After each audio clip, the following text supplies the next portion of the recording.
So without further ado, our next presentation is how is the telecommunications industry getting ready for the next wave of customer experience management. This will be by Kurt Breitbart, Senior Principal of Industry Value Engineering at SAP.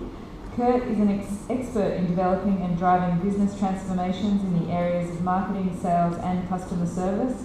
He's the author of 5 Steps to Customer Centricity on how enterprises can put the customer in the centre of everything they do.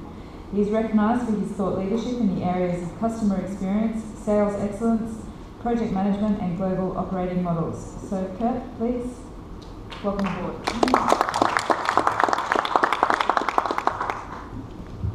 Yeah, thank you so much. Good morning to everybody. Again, my name is Kurt Breitbart. That's a lot of E's and A's for you in my name. It's uncommon in this region. I grew up between windmills and tulips, and that's where that's the country called the Netherlands, and where these names are more common. But I want you to imagine yourself walking around and having to introduce yourself every time with this name, and you get all these question marks from the people that you talk to. That's pure mystery. I'm going to talk I have 30 minutes to talk to you about the megatrends that Dustin already introduced and how that affects the relationship with you as a telco that you have with your customers. Because obviously there's going to be a huge shift in the way you need to deal with them. And as Sandra already introduced, I wrote a book about it 2 years ago, was the 5 Steps to Customer Centricity. And this is all about how can I organize myself as a company to be ready for increasing customer demands.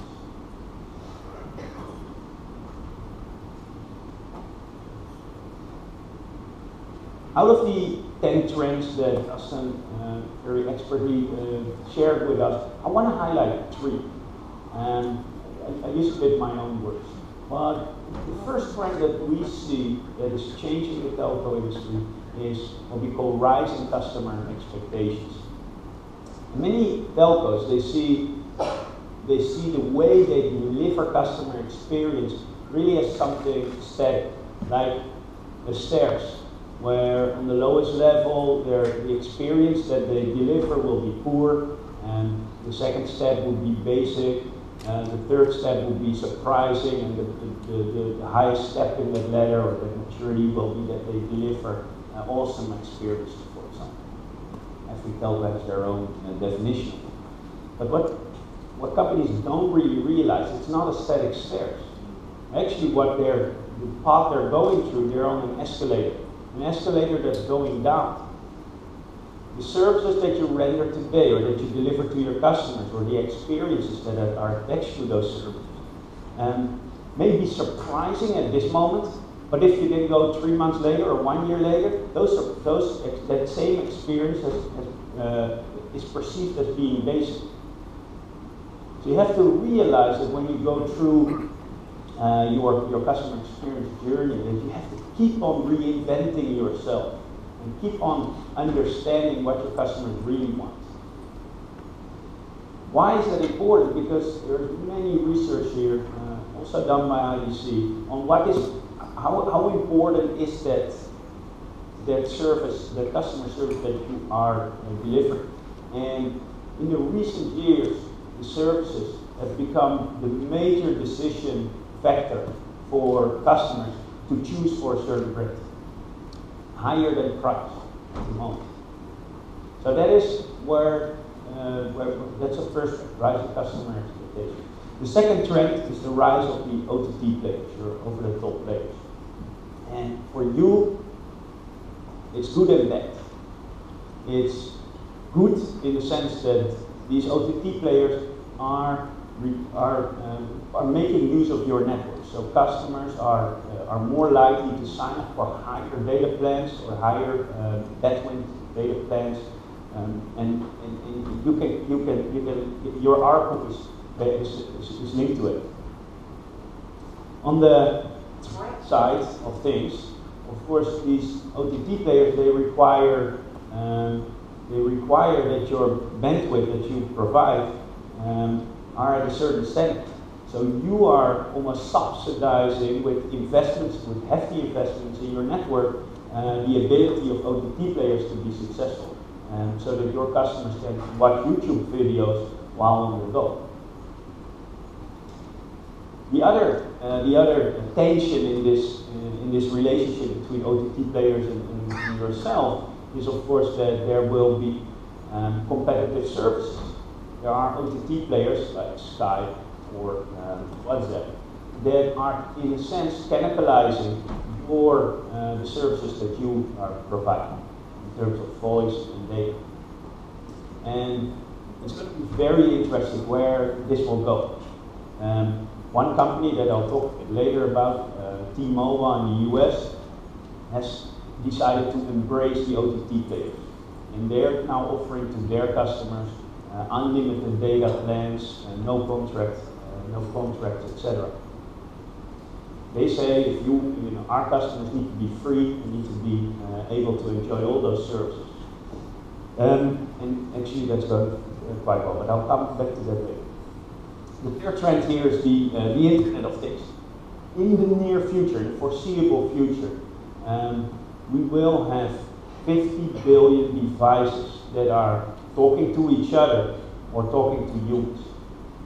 And telcos will have a great opportunity to take a lot of that new market that will come up. And it's a question of how fast you can get ready in your business to be able to offer these services.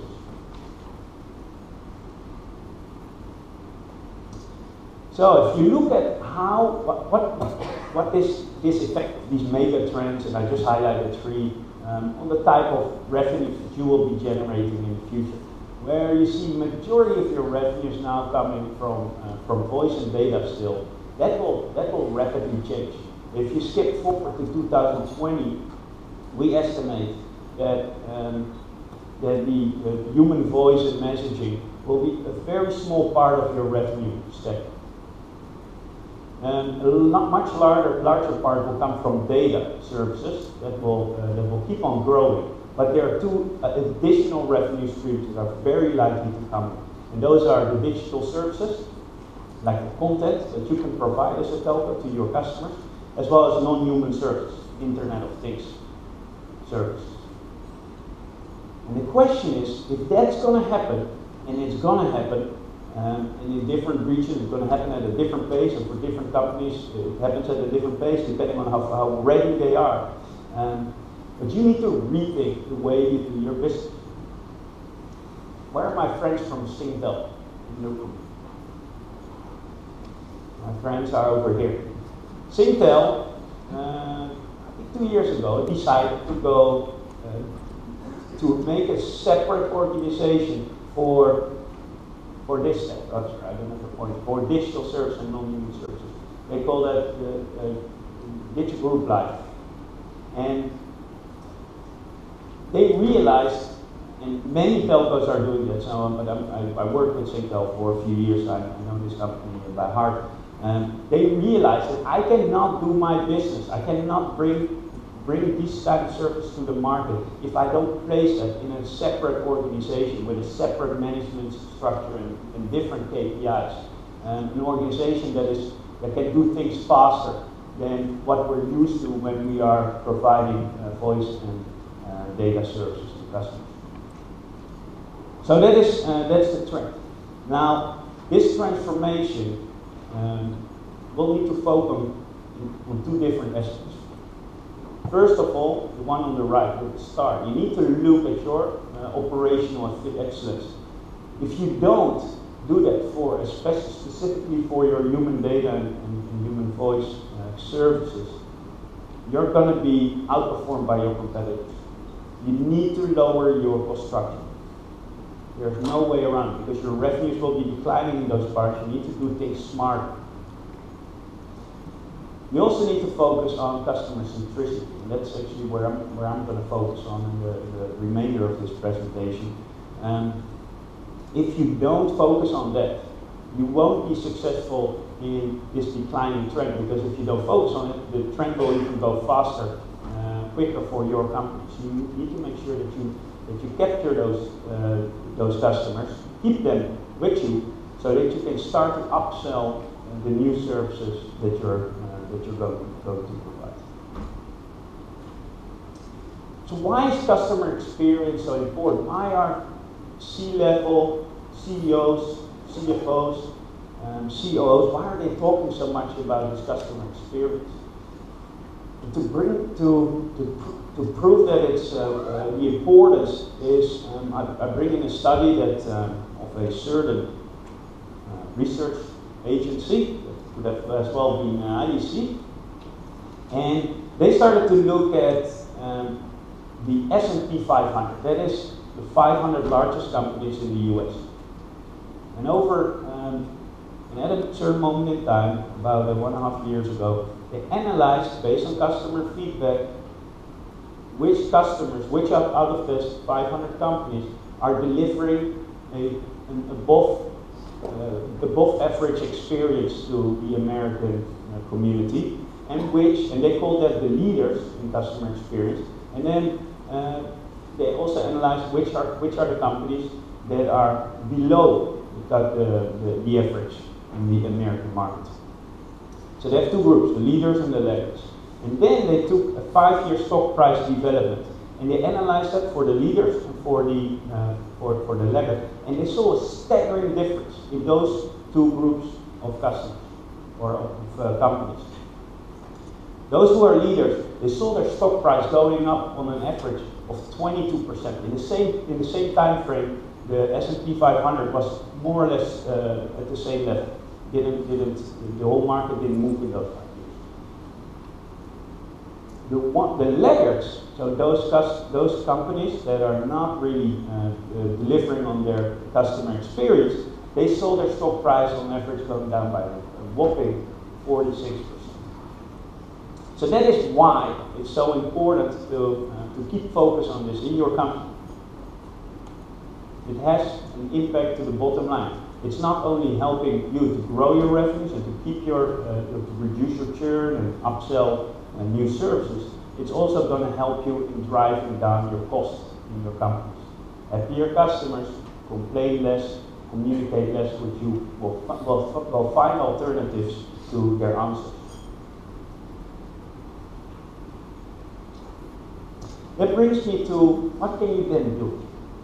If customer experience is an important topic, what can I do as a telco to improve myself? And for my whole professional life, I've been working with telcos, either as a consultant or as a vendor, or in telcos.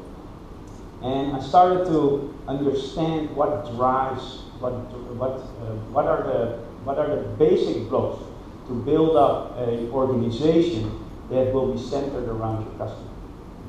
And it has 5 pillars, and I took those pillars from, that's extracted from the book I wrote. And if you think about creating a customer-centric DNA in your company, the first thing you do is to build a vision. What is your promise as a telco to your customers? And that vision is, that's probably not a 5-minute exercise that you do as a company. There is quite some research that needs to go into it. And it can be, you better make sure that whatever vision you create is something you can realize. There was this Dutch telco who had as a customer vision, we listen to you. And there was quite a successful campaign, and they were so successful actually that hundreds of thousands of Dutch people started to call this telco, and to a point that they couldn't pick up the phones anymore.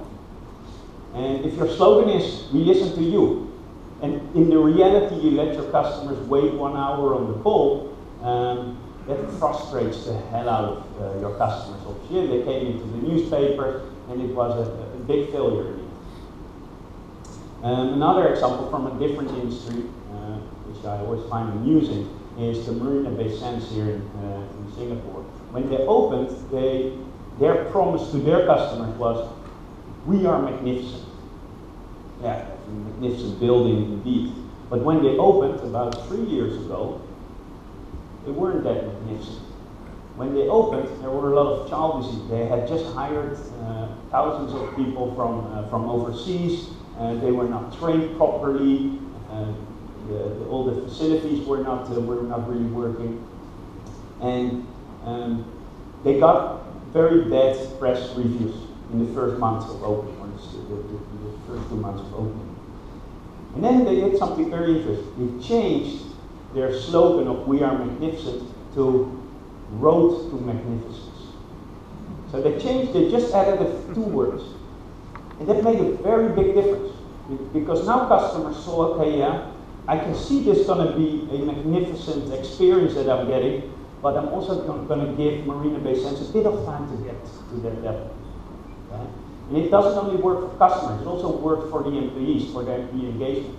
Yeah? So they're all working towards this magnificence.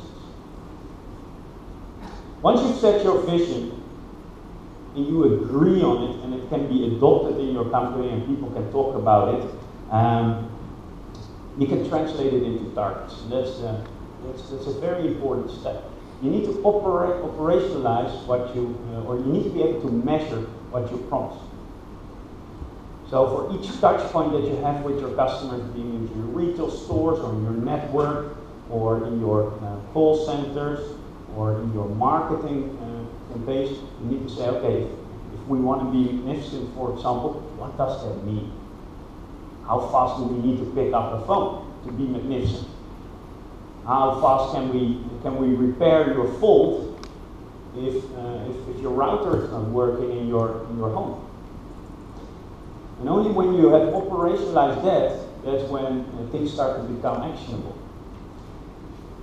And one thing that I experienced when we were doing this, the best way to set up those targets is to look at what your competitors are doing.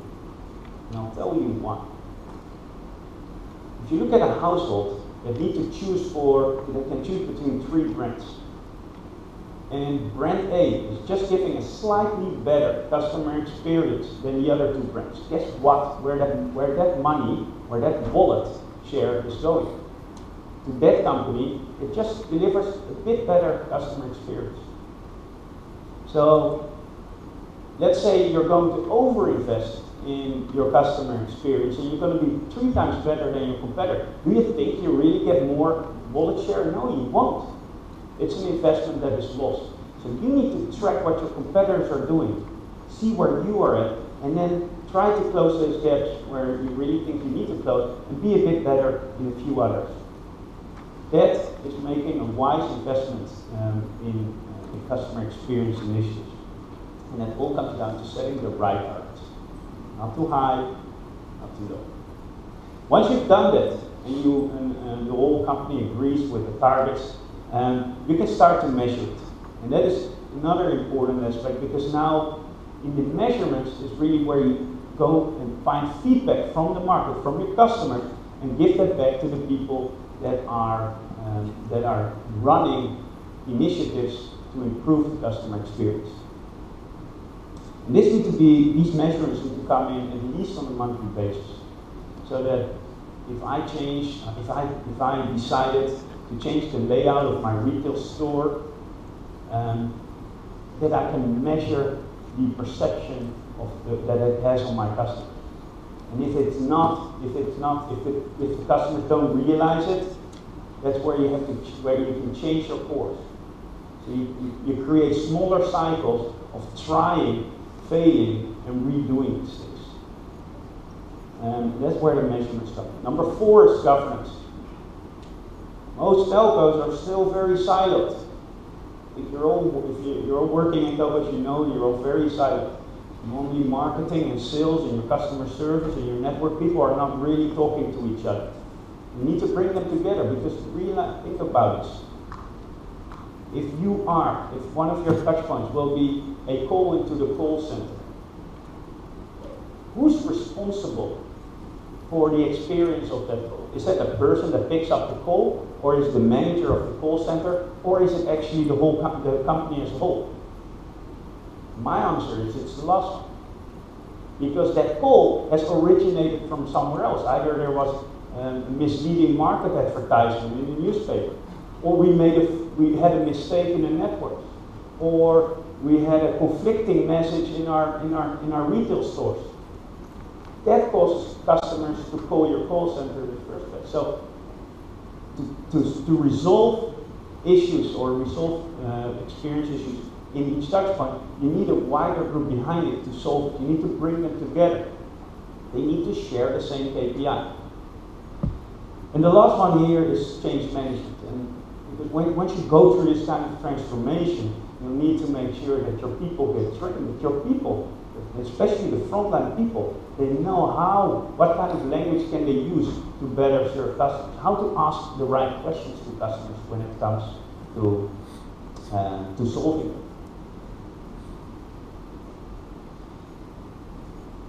Now, customer experience is not about CRM. I'm a technologist, but I need to say that if you look at customer experience, it's only 10% of the whole experience, and that's pay by view, will be delivered by what you call information systems. 70% of the customer experience is a human-to-human interaction. When your customers think about your brand, they will think about the last experiences they had when they were interacting with one of your staff. That's driving most of the perceived value of your brand. 20% about the process. So how long did it take for me to sign up for my TV, for example, or when I ordered something, how fast was it in my house? But information technology still plays a crucial role in your journey, because without information technology, you will have the risk of running your business at a cost that is unacceptable, because all of you can think about what will make a fantastic customer experience, but you know there's a cost attached to it, a cost that most helpers cannot afford. So a lot of those good ideas get sidetracked by that notion. But what about if you can use technology to your advantage and make sure that you're going to run simpler in your organization, run better, where your employees, where they used to do transactions that are very manual, now those transactions can be done by integrated platforms. You're going to free up time of those of your critical employees, so they can focus on what is most important, and that is to serve your customers and really think about what your customers need and give them a personalized and human treatment. That is where information technology really comes in, and where SAP sees the importance of this in telco. Let me give you an example of a telco that we've worked with for the last couple of years. This is T-Mobile in the US. T-Mobile is end-to-end using our SAP platforms to run their business. And they've done something amazing. Some of you know this story already, but if you look at T-Mobile, only in 2012, they were the smallest carrier in the US, and they were struggling. If you look at these numbers here, in 2012, their net adds in the quarter one was 500, and then they lost another 300, and then they lost another 100, and in Q4 2012, they added as much customers as they lost. Not a very good story, but they got a new CEO just before 2013. And he decided to do things totally different. He understood that if T-Mobile would be going on the way it was going, it would keep on being a disaster and probably being taken over by another telco very soon. he introduced a strategy that is called Un-carrier. And that is disruptive in the US. So they decided not to have contracts anymore. Customers at any moment in time can stop their contract. There is no bond when they sign up with T-Mobile right now. They decided to provide unlimited data plans to their customers, something that no other provider was doing at the moment. They were all capped. And customers were getting increasingly unsatisfied with the additional bill shock that they get by the end of the month if they would have gone beyond their data plan.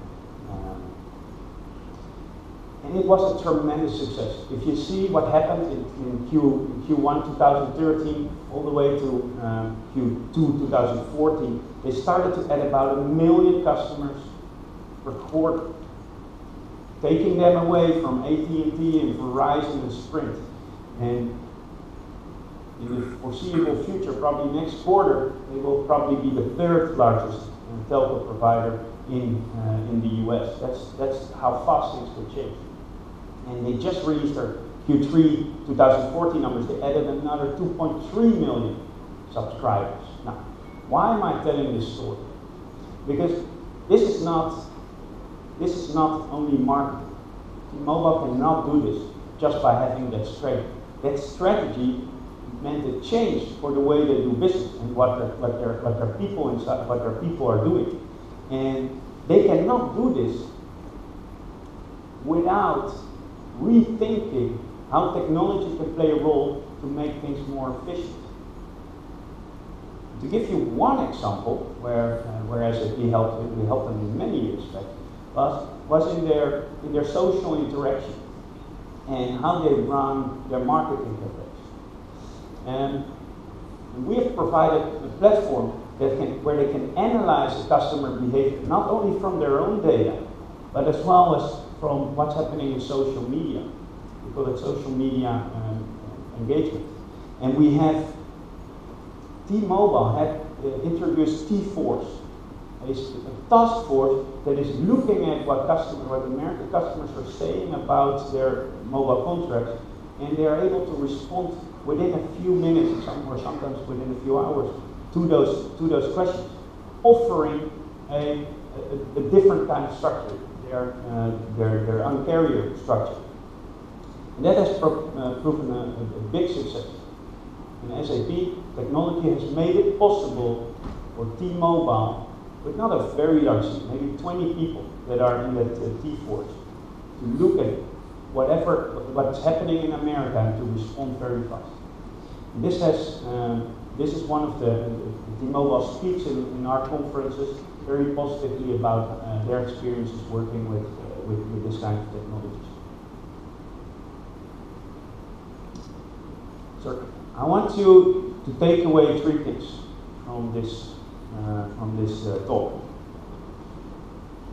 Number 1 is that these mega trends that Dustin talked about are really changing your business in the foreseeable future, already and in the foreseeable future.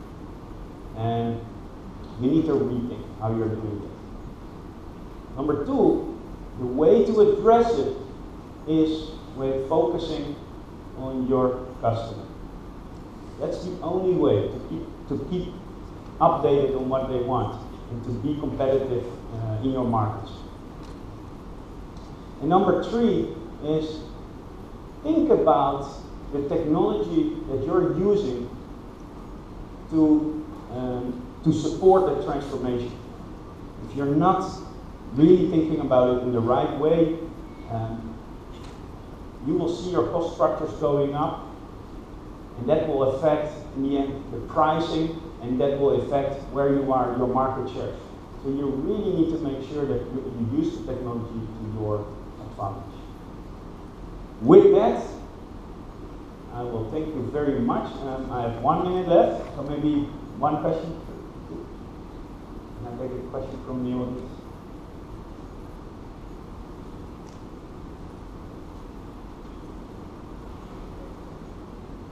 Okay, thank you so much.